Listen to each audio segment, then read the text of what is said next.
महाबहस में। और इस वक्त एक एक मिनट में खबरें। महोबा में देर रात आग का तांडव देखने को मिला। अचानक से 10 से ज्यादा दुकानें जलकर खाक हो गईं, जिससे 1 करोड़ के नुकसान का अनुमान लगाया जा रहा है। आग लगने से इलाके में अफरा तफरी फैल गई। फायर ब्रिगेड की कई गाड़ियों ने 4 घंटे की मशक्कत के बाद आग पर काबू पाया। फायर ब्रिगेड आई और यहाँ पे कंट्रोल किया। यहाँ तक काफी नुकसान हो चुका था। गाड़ियाँ जल चुकी थी, कुछ दुकानें जल चुकी थी और ये आसपास यहाँ पे काफी कुछ कूड़ा वगैरह था, उसकी वजह से आग फैलने में काफी मदद मिली। दुकानों के साथ भूसे का स्टोर भी था, जिससे आग और ज्यादा भभकती चली गई। रात भर आग को बुझाने का काम होता रहा। सुबह होते ही दुकानदार राख में बचा हुआ सामान समेटते हुए नजर आए।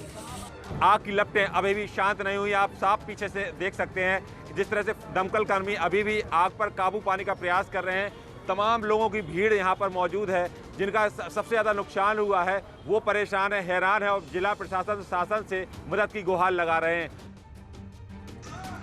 फिरोजाबाद में भी आग ने जमकर तांडव मचाया। टुंडला इलाके में सब्जी मंडी में देर रात भीषण आग लग गई। दुकानदारों में हड़कंप मच गया।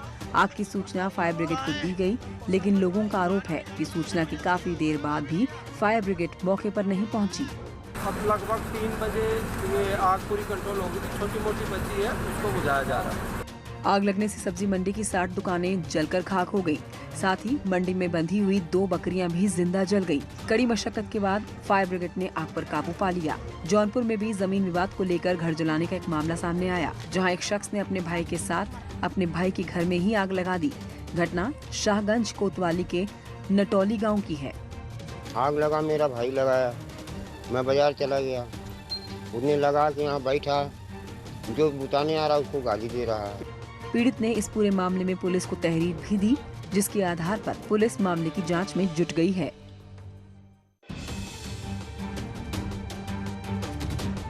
बागपत के खेकड़ा में विनयपुर गांव की निजामुद्दीन मस्जिद में हनुमान चालीसा पढ़ने का मामला तूल पकड़ता जा रहा है।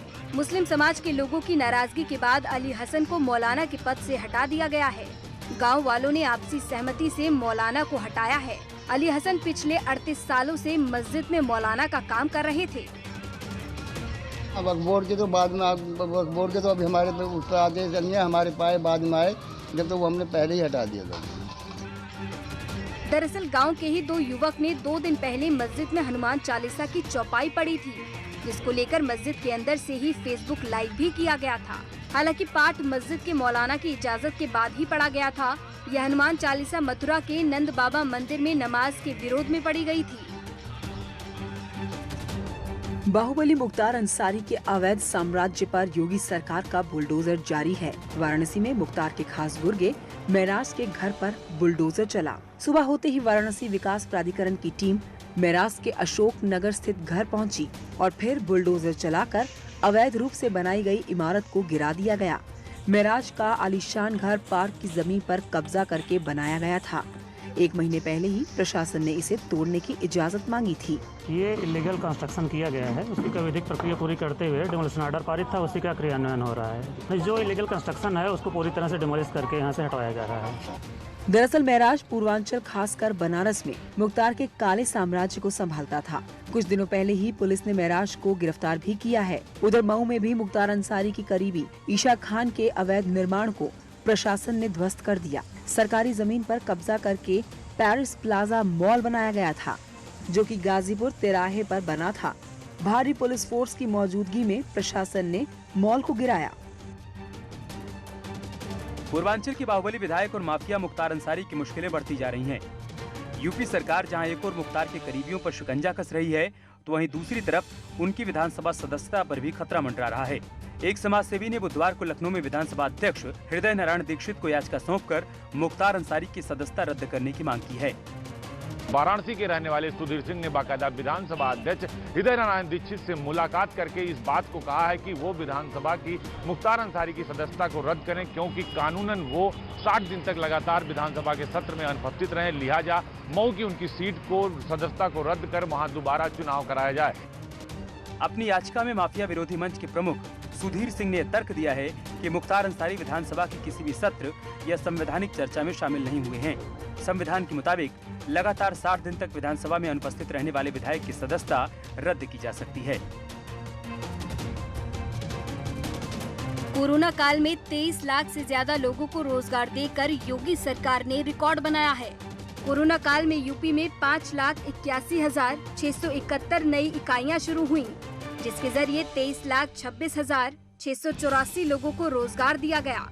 तो वहीं 2,57,338 श्रमिकों को पहले से चल रही इकाइयों में ही रोजगार मिला। आरबीआई के मुताबिक एमएसएमई के माध्यम से रोजगार देने वाले राज्यों की लिस्ट में यूपी टॉप 5 में शुमार है। रियल एस्टेट के जरिए 1,14,466 प्रवासी श्रमिकों को रोजगार मिला। कोरोना काल में दूसरे राज्यों से लौटे करीब 40 लाख प्रवासी श्रमिकों की स्किल मैपिंग की गई। रोजगार सृजन के मामले में यूपी ने राजस्थान, कर्नाटक, दिल्ली और पंजाब जैसे राज्यों को पीछे छोड़ दिया है। योगी सरकार की वन डिस्ट्रिक्ट वन प्रोडक्ट योजना रोजगार के मामले में गेम चेंजर साबित हुई। कानपुर में हुए बिकरू कांड की रिपोर्ट एसआईटी ने शासन को सौंप दी है। ये रिपोर्ट करीब 3,500 पन्नों की है, जिसमें 9 बिंदुओं पर जांच की गई है। साथ ही एसआईटी ने 80 छोटे बड़े अधिकारियों को दोषी भी ठहराया है, जबकि 30 कर्मचारियों को प्रशासनिक सुधार की सिफारिश की गई है। एसआईटी ने 100 से अधिक गवाहों के आधार पर अपनी पूरी रिपोर्ट तैयार की है।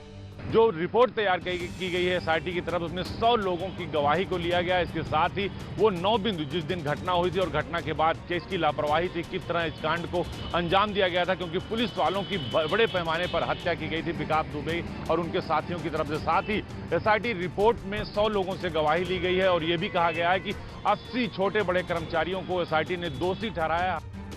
कानपुर में हुई पुलिस वालों की हत्या के बाद सरकार ने प्रमुख सचिव आबकारी संजय भूसरेड्डी की अध्यक्षता में एसआईटी का गठन किया था, जिसने 16 अक्टूबर को अपनी जांच पूरी कर ली और अब रिपोर्ट गृह विभाग के जरिए सीएम योगी आदित्यनाथ को सौंप दी गई है। ठंड बढ़ते ही दिल्ली एनसीआर में धुंध और वायु प्रदूषण बढ़ता जा रहा है। पिछले 3 दिनों में दिल्ली एनसीआर की हवा बेहद खराब हो गई है, जिससे लोगों को सांस लेने में भी दिक्कतों का सामना करना पड़ रहा है। नोएडा के सेक्टर 1 में एयर क्वालिटी इंडेक्स 458, गाजियाबाद के इंदिरापुरम में 458 और फरीदाबाद में 421 दर्ज किया गया है। लगातार बढ़ रहा प्रदूषण कोरोना के खतरे को और भी बढ़ा सकता है, जिसकी आशंका डॉक्टर भी जता रहे हैं। वहीं नोएडा में भी वायु प्रदूषण को लेकर प्रशासन गंभीर नजर आ रहा है। जिला प्रशासन और पुलिस प्रदूषण फैलाने वाली इकाइयों पर कार्रवाई कर रही है। नोएडा के पुलिस कमिश्नर आलोक सिंह ने कहा कि प्रदूषण रोकने के लिए कार्रवाई के साथ साथ जागरूकता अभियान भी चलाया जा रहा है। जहाँ से एमिशंस हो रहे हैं, जहाँ से धूल आ रही है, उनके ऊपर कार्रवाई की जा रही है और एक बहुत ही बड़ा एक अवेयरनेस ड्राइव भी तीनों सीईओज़ के द्वारा इस क्षेत्र में चलाया जा रहा है कि जिससे कि जो एमिशन लेवल्स हैं उनको कंट्रोल किया जा सके।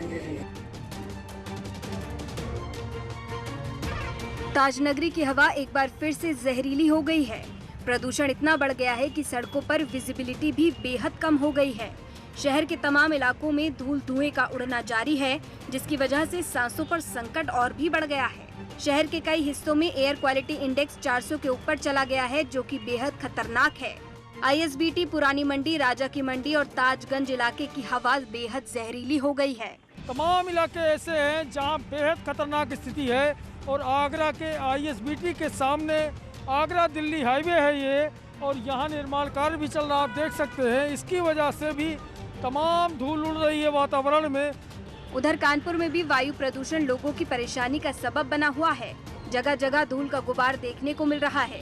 सड़क पर शहर वासियों को सांस का मरीज बना रही हैं। यहाँ मानकों को ताक पर रखकर फैक्ट्रियाँ चल रही हैं। खुले में जगह जगह निर्माण कार्य हो रहा है। लखनऊ में एक मुस्लिम युवती की घरवालों ने इसलिए पिटाई कर डाली क्योंकि उसने दूसरे समुदाय के युवक के लिए करवा चौथ का व्रत रखा था, जिसको लेकर परिजनों ने पुलिस चौकी में हंगामा भी किया। दरअसल मामला इंदिरा नगर का है, जहां कानपुर के जाजमऊ की लड़की फिरदौस कौशिक यादव नाम के युवक के साथ लिव इन में रह रही थी। बुधवार को करवा चौथ पर लड़की के घरवाले लखनऊ पहुंच गए और लड़की और उसके प्रेमी की जमकर पिटाई कर डाली, जिसके बाद युवती अपने लिव इन पार्टनर के साथ अरविंदो पुलिस चौकी पहुंची। इससे पहले कि पुलिस दोनों पक्षों की बात सुनती, वहां हंगामा शुरू हो गया। देखते ही देखते युवती के परिजन उसके दोस्त पर टूट पड़े। दोनों पक्षों में पुलिसकर्मियों के सामने हाथापाई हुई।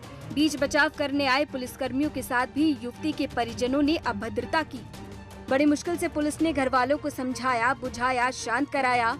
वहीं पीड़ित लड़की ने अपने भाई रेहान के साथ 4 लोगों के खिलाफ पुलिस में शिकायत दर्ज कराई है। पुलिस मामले की छानबीन में जुट गई है। यूपी में मारपीट की कई घटनाएं सामने आई हैं। बरेली के आंवला में भीड़ ने एक शख्स की पीट कर हत्या कर दी, जिसका वीडियो सोशल मीडिया पर वायरल हो रहा है। जिस शख्स की हत्या की गई, उस पर 4 साल के बच्चे की दुष्कर्म के बाद हत्या का आरोप है। वहीं पुलिस ने मॉब लिंचिंग के मामले में 2 लोगों को गिरफ्तार कर लिया है। उधर मेरठ में शराब के ठेके पर मारपीट का वीडियो सामने आया है, जिसमें शराब के ठेके के कर्मचारी एक शख्स को डंडे से पीटते हुए नजर आ रहे हैं। बताया जा रहा है कि एमआरपी से ज्यादा पैसे मांगने पर ये विवाद हुआ था और नौबत मारपीट तक आ गई। मामला नवाना इलाके का है। लोगों का आरोप है कि ठेके के कर्मचारी मनमाने दाम पर शराब बेचते हैं। कानपुर के बरा थाना इलाके में दबंगों की दबंगई देखने को मिली, जहां मामूली विवाद में दबंगों ने मोबाइल की दुकान में जमकर तोड़फोड़ कर डाली। साथ ही दुकानदार और कर्मचारियों के साथ मारपीट भी की, जिसकी तस्वीरें दुकान में लगे सीसीटीवी कैमरे में कैद हो गयी। तोड़फोड़ के बाद दबंग मौके से फरार हो गए। लौटते हैं कुछ ही पलों में और खबरों के साथ।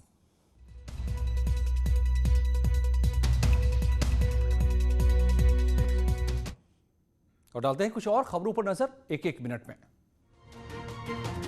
रायबरेली में रास्ते के विवाद में एक शख्स की पीट कर हत्या का मामला सामने आया। पुलिस ने इस पूरे मामले में 8 आरोपियों को गिरफ्तार कर लिया है।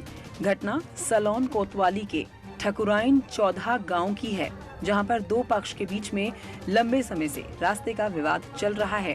एक पक्ष रास्ते पर दीवार का निर्माण कर रहा था, जिस पर दूसरे पक्ष ने पुलिस से शिकायत करके इस निर्माण को रुकवा दिया था, जिससे नाराज होकर पहले पक्ष के लोगों ने दूसरे पक्ष के शख्स पर लाठी डंडों से हमला बोल दिया और जमकर पिटाई करने के बाद मौके से फरार हो गए।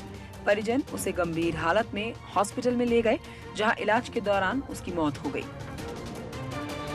जो व्यक्ति हॉस्पिटल भेजा गया था उसकी मृत्यु हो गई है। इस संबंध में तो संगत धाराओं की वृद्धि करते हुए 8 लोग जो कि इस घटना में शामिल थे, उन सभी की गिरफ्तारी कर ली गई है।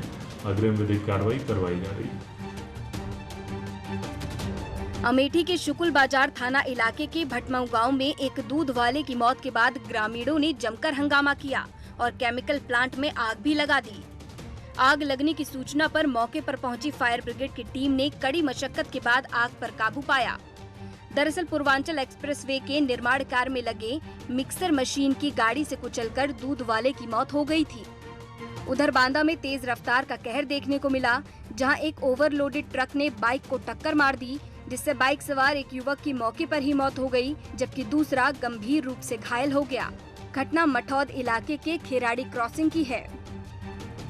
उधर संभल में एक रोडवेज बस बेकाबू होकर यात्री शेड में घुस गई, जिससे बस में सवार कई यात्री घायल हो गए। बताया जा रहा है कि ट्रक को बचाने की कोशिश में बस हादसे का शिकार हो गई। हादसा गुन्नौर थाना इलाके के नूरपुर तिराहा का है। दिवाली को लेकर कई शहरों में अवैध पटाखों के बाजार सज गए हैं, जिसको लेकर पुलिस छापेमारी कर रही है। वाराणसी में पुलिस ने दाल मंडी इलाके में छापा मारकर एक दुकान से 5 कुंटल अवैध पटाखे जब्त किए, जिनकी कीमत लाखों में आंकी जा रही है। पुलिस ने 3 लोगों को भी हिरासत में लिया है। यहाँ पर 3 पॉइंट्स पर रेड करी, वहाँ पर हमको अवैध पटाखे मिले हैं, जिसमें देसी बने हुए लोकल बने हुए पटाखे भी मिले हैं। और अभी तो नहीं कह सकते क्योंकि अभी उसके सीजर और वजन वगैरह करने की कार्रवाई, लेकिन 500 किलो से ज़्यादा होना चाहिए, मतलब 5 क्विंटल से ज़्यादा का ही होना चाहिए।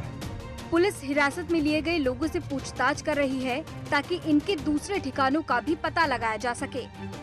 वहीं संभल में भी पुलिस ने लाखों के अवैध पटाखे बरामद किए हैं। नखासा इलाके के खास सराय के करीब 1.5 लाख के पटाखे जब्त किए गए हैं। ये पटाखे आबादी वाले इलाके में बिना परमिशन बेचे जा रहे थे। तो कुछ ही पलों में कुछ और खबरें।